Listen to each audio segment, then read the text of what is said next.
नमस्कार दोस्तों, फिर से स्वागत है आपका हमारे YouTube channel Jitendra Sharma science teacher.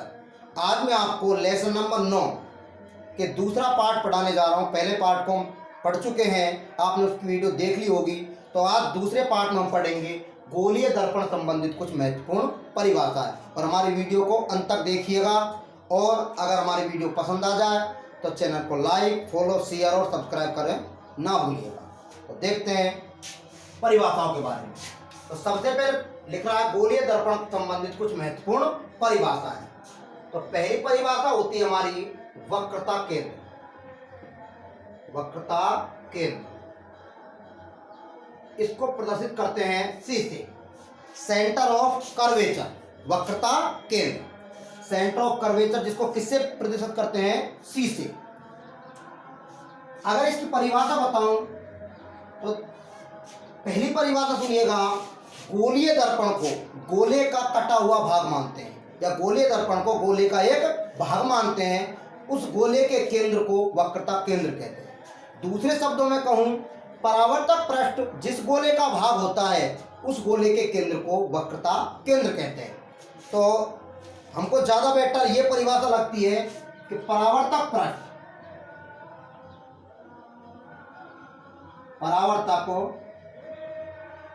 गोले का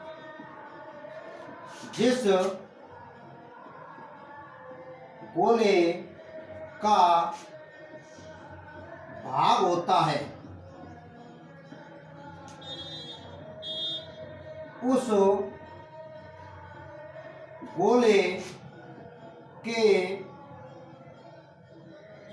उस गोले के केंद्र को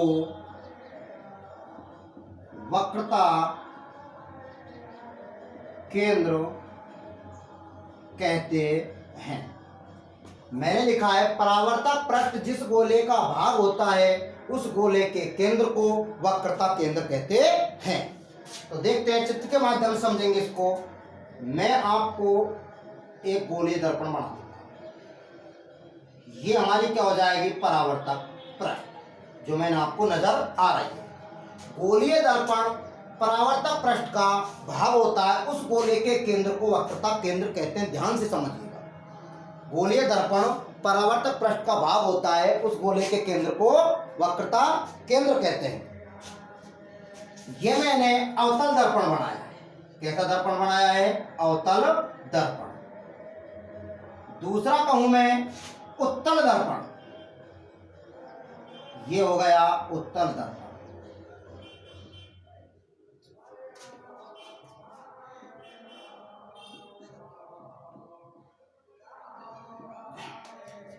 अब अगर बात की जाए परावर्तक पृष्ठ, ये जिस गोले का भाग होता है, गोले का भाग कैसे होगा? अगर मैं इसको आगे बढ़ाऊं तो देखिएगा आगे ऐसा बढ़ेगा, आपको कहीं गोला नजर आ रहा है? अगर इसको हम आगे बढ़ाएंगे, इस सर्किल को पूरा करेंगे तो गोला नजर आ रहा है। इसको मैं आगे बढ़ाऊंगा तो आगे कोई गोला नजर आ रहा है? आपको गोला नजर आ रहा है? तो इस गोले का कटा हुआ भाग ही तो है।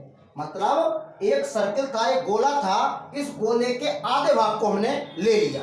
तो तभी तो मैंने दूसरी परिभाषा में कहा था गोलीय दर्पण को इस गोले का कटा हुआ भाग मानते हैं। मतलब एक सर्किल बना दिया मैंने, इसकी परावर्तक पृष्ठ गोलीय दर्पण को गोले का कटा हुआ भाग मानते हैं, उस गोले के केंद्र को वक्रता केंद्र कहते हैं। और मैंने परिभाषा लिखी है, परावर्तक पृष्ठ जिस गोले का भाग है, परावर्तक पृष्ठ इसी गोले का भाग है, और इस गोले के केंद्र को क्या कहेंगे? वक्रता केंद्र। अगर मान लीजिए इस गोले का मैं केंद्र बिंदु बनाऊं तो ये क्या हो जाएगा? गोले का केंद्र। और इधर से क्या हो जाएगा? ये गोले का केंद्र। और ये हमने बिंदु अंकित कहे, इसको ही क्या कहेंगे बेटा? वक्रता केंद्र। वो परावर्तक पृष्ठ जिस गोले का भाग होता है उस गोले के केंद्र को वक्रता केंद्र कहते हैं। और जिसको किससे प्रदर्शित करते हैं? सी से। फिर से समझिएगा, वक्रता केंद्र परावर्तक पृष्ठ जिस गोले का भाग होता है उस गोले के केंद्र को वक्रता केंद्र कहते हैं। तो वक्रता केंद्र इस गोले का ये पृष्ठ एक भाग है, और इस भाग के मेन बिंदु को, परावर्तक पृष्ठ जिस गोले का भाग होता है उस गोले के केंद्र को क्या कहते हैं? वक्रता केंद्र। आगे अगली परिभाषा देखते हैं।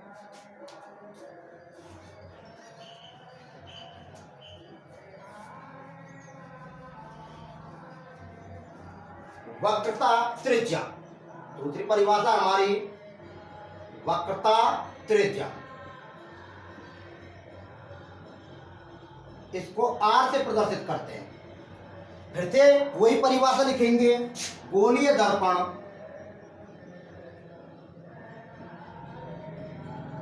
जिस गोले का भाग होता है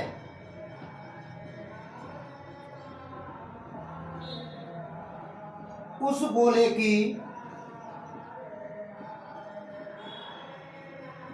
त्रिज्या को वक्रता त्रिज्या कहते हैं। इससे पहली परिभाषा मैंने क्या बताया था, गोलीय दर्पण जिस गोले का भाग होता है उस गोले के केंद्र को वक्रता केंद्र कहते हैं। फर्क इतना सा है, परिभाषा वही है, गोलीय दर्पण जिस गोले का भाग होता है, ये तो पहली परिभाषा में था। उसमें क्या लगाया था मैंने, उस गोले के केंद्र को, क्योंकि वक्रता केंद्र की परिभाषा थी। अब किसकी परिभाषा है, वक्रता त्रिज्या की। उस गोले की त्रिज्या को वक्रता त्रिज्या कहते हैं। तो उसी तरीके से उसी तरीके से चित्र बनाएंगे। ये मान लीजिए अवतल दर्पण हो गया और इसका मैं आगे एक सर्किल बनाऊं।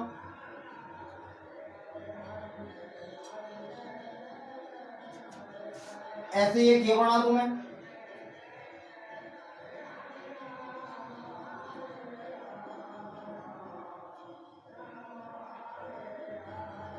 ये बना दूं। अब गोलीय दर्पण में मैंने पहले इसमें वक्रता केंद्र अंकित कर दिया था, सेंटर ऑफ कर्वेचर। अब इसकी त्रिज्या मान ले, केंद्र बिंदु से मैं त्रिज्या खींचूंगा, चारों तरफ क्या होगी, बिल्कुल समान होगी। तो ये तो हमारा सी था ऑलरेडी पहले ही, और यहां से यहां तक की दूरी क्या हो जाएगी बेटा, वक्रता त्रिज्या। ये क्या था हमारा सी, ये क्या था हमारा सी, और ये क्या हो जाएगी, वक्रता त्रिज्या। समझ पा रहे, केंद्र से और परावर्तक पृष्ठ तक की जो मैंने रेखा खींची है, दूरी है, ये क्या है, वक्रता त्रिज्या। परागोलीय दर्पण जिस गोले का भाग होता है उस गोले की त्रिज्या को वक्रता त्रिज्या कहते हैं। अगली परिभाषा देखते हैं।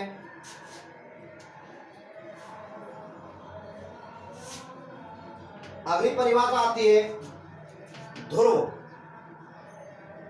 जिसको पोल बोलते हैं, पी से प्रदर्शित करते हैं। किससे प्रदर्शित करते हैं, पी से। गोलीय दर्पण के परावर्तक पृष्ठ के मध्य बिंदु को ध्रुव कहते हैं। गोलीय दर्पण के परावर्तक पृष्ठ, गोलीय दर्पण होना चाहिए अवतल और उत्तल दर्पण में, उसके परावर्तक पृष्ठ का जो मेन बिंदु होगा, बीच का बिंदु, उसे क्या बोलेंगे, ध्रुव। मैं आपको चित्र के माध्यम बताता हूं। ये मान लीजिए मैंने अवतल दर्पण बना दिया। कैसा दर्पण बना दिया बच्चों, अवतल। ये मैंने उत्तल दर्पण बना दिया, ये इसके परावर्तक पृष्ठ है। और इन दोनों का बीच बिंदु क्या होगा, ये इधर क्या होगा, ये। बस यही हमारा क्या हो जाएगा, पी। ये क्या हो जाएगा हमारा, पी। गोलीय दर्पण के परावर्तक पृष्ठ, ये परावर्तक पृष्ठ है, इसके मध्य बिंदु को हमने जो बिंदु अंकित किया है, इसका नाम ही क्या है, ध्रुव। इसको पी से प्रदर्शित करते हैं। अगली परिभाषा देखते हैं।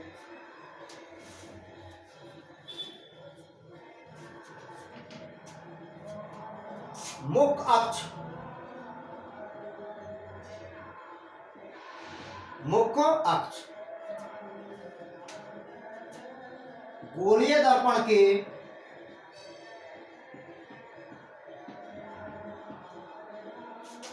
वक्रता केंद्र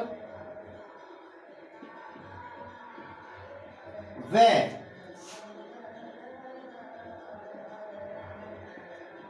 ध्रुव से गुजरने वाली सरल रेखा को मुख्य अक्ष कहते हैं। गोलीय दर्पण के वक्रता केंद्र व ध्रुव से गुजरने वाली सरल रेखा या काल्पनिक रेखा को ध्रुव कहते हैं, सॉरी मुख अक्ष कहते हैं। फिर से गोलीय दर्पण बना देंगे हम दो।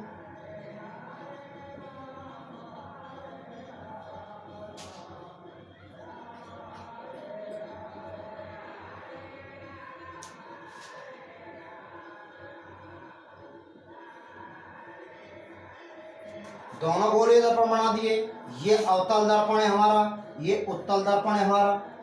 ये हमने ध्रुव अंकित कर दिया और वक्रता केंद्र हमने यहाँ। अब इसके जो बीच से गुजरेगी ना, वही क्या है, मुख अक्ष। ये पी है हमारा और ये हमारा क्या है, यहाँ पे सी है। क्या है, सी। और इधर देखा जाए तो ये भी पी इसके बीच से गुजरेगी, तो ये हमारा पी है और ये हमारा सी। अब देखिए,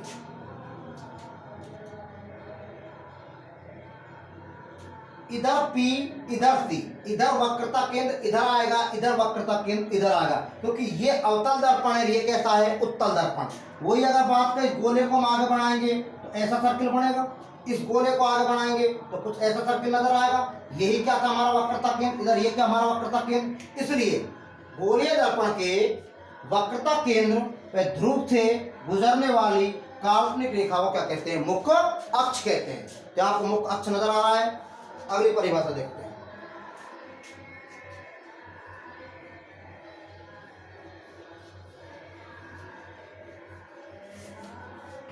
फोकस बिंदु या मुख्य फोकस बिंदु, जिसको एफ से रिप्रेजेंट करते हैं। मुख्य अक्ष के समांतर आने वाली प्रकाश की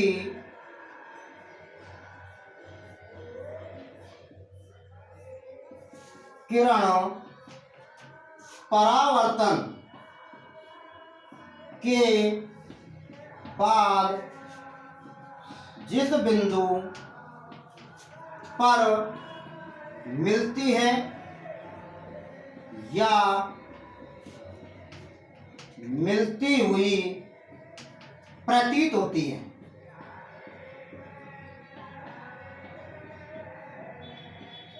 उस बिंदु को फोकस बिंदु कहते हैं। क्या कहते हैं? फोकस बिंदु कहते हैं। ध्यान से समझिएगा। मुख्य अक्ष के समांतर आने वाली प्रकाश की किरण परावर्तन के बाद जिस बिंदु पर मिलती है, मुख्य अक्ष के समांतर आने वाली प्रकाश की किरण लौटने के बाद में, यानी जाने के बाद में जिस बिंदु पर जाकर मिलती है, उस बिंदु को क्या कहते हैं? फोकस बिंदु कहते हैं। फिर से मैं दर्पण बनाऊंगा।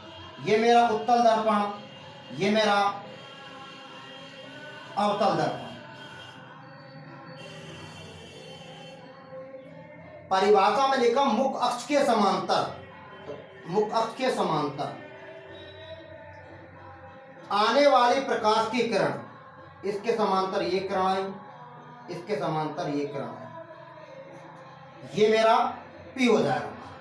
मुख्य अक्ष के समांतर ये आपतित किरण, आने वाली प्रकाश की किरण, परावर्तक पृष्ठ है हमारी।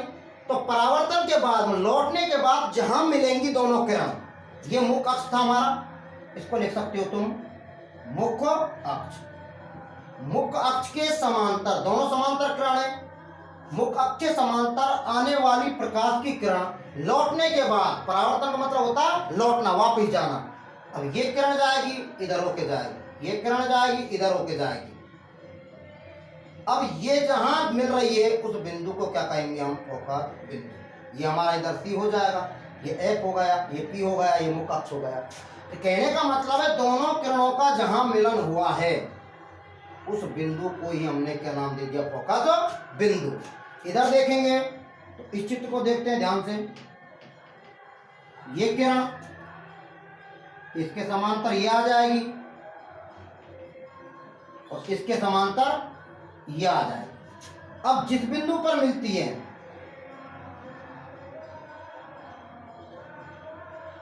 उस बिंदु को क्या कहेंगे हम, फोकस बिंदु। ये यहाँ पे आके मिली है, अब लौटेगी किधर, ये इधर, ये किधर निकल जाएगी, इधर, ये आपतित किरण हो जाएगी और ये परावर्तित किरण हो जाएगी। दोनों चित्र ध्यान से देखिएगा, इस तरीके के बनेंगे।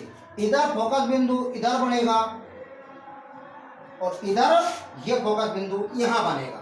दोनों बिंदु फोकस बिंदु हो गए, तो ये क्या होगा, हमारा फोकस बिंदु, जिसको एफ से प्रदर्शित करते हैं। मुख्य अक्ष के समांतर आने वाली किरण परावर्तन के बाद, लौटने के बाद ये किरण आई और लौटने के बाद जहां इनका मिलान होगा उस बिंदु को हम फोकस बिंदु कहते हैं। अगली पर बात देखते हैं।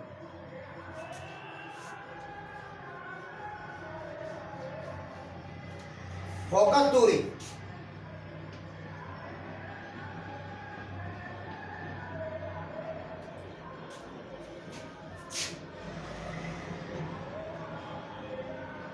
गोलीय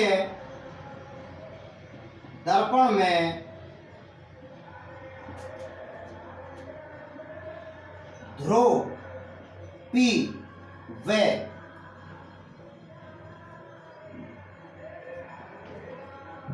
फोकस बिंदु के बीच की दूरी को फोकस दूरी कहते हैं। गोलीय दर्पण में ध्रुव में फोकस बिंदु के बीच की दूरी, फोकस बिंदु का दूसरा नाम मुख्य फोकस भी कह सकते हैं। गोलीय दर्पण में ध्रुव में फोकस बिंदु के बीच की दूरी फोकस दूरी कहलाती है। अब देखिएगा चित्र यही रहेंगे, इसमें फोकस बिंदु कहाँ पे, यहाँ पे, इसमें ध्रुव कहाँ पे, यहाँ पे। अब यहाँ से यहाँ तक की ये दूरी, यहाँ से और यहाँ तक की दूरी क्या कहलाएगी, ध्यान से देखिएगा, फोकस दूरी। एफ और पी के बीच की दूरी फोकस दूरी कहलाती है। इधर पी ये रहा और एफ ये रहा, तो यहाँ से यहाँ तक की दूरी क्या कहलाएगी, फोकस दूरी।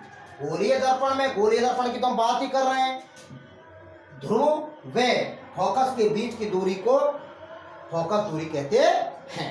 सिंपल सी परिभाषा है, कोई दिक्कत नहीं है। आगे देखते हैं, लास्ट इसकी परिभाषा है द्वारक। क्या है, द्वारक देखते हैं। द्वारक में क्या होता है, गोलीय दर्पण के परावर्तक पृष्ठ के व्यास को द्वारक कहते हैं। गोलीय दर्पण के परावर्तक पृष्ठ के व्यास को, गोलीय दर्पण के परावर्तक पृष्ठ के व्यास को द्वारक कहते हैं। गोलीय दर्पण बना देंगे दो, इसमें ये बना देंगे, ये परावर्तक पृष्ठ होगी। अब इस परावर्तक पृष्ठ के व्यास को ही क्या बोलते हैं, द्वारक कहते हैं। यहाँ बिंदु अंकित कर सकता हूं मैं एम, यहाँ एन लिख सकते हो, यहाँ एम लिख सकते हो, यहाँ एन लिख सकते हो, कोई दिक्कत नहीं है। तो ये हमारा चित्र द्वारक में बनेगा। अगर ऐसे आपसे एग्जाम में पूछ ले तो आपको इस तरीके से दर्शा देना, गोलीय दर्पण के परावर्तक पृष्ठ के व्यास को द्वारक कहते हैं। और आज के लिए गोलीय दर्पण संबंधित कुछ महत्वपूर्ण परिभाषा बताई थी। आज ये परिभाषा कंप्लीट हो गई है, सेकंड पार्ट था। अब मैं थर्ड पार्ट में इससे आगे बताऊंगा। तो आज के लिए बस इतना ही। आई होप आपको समझ आया होगा। Thank you, best of luck.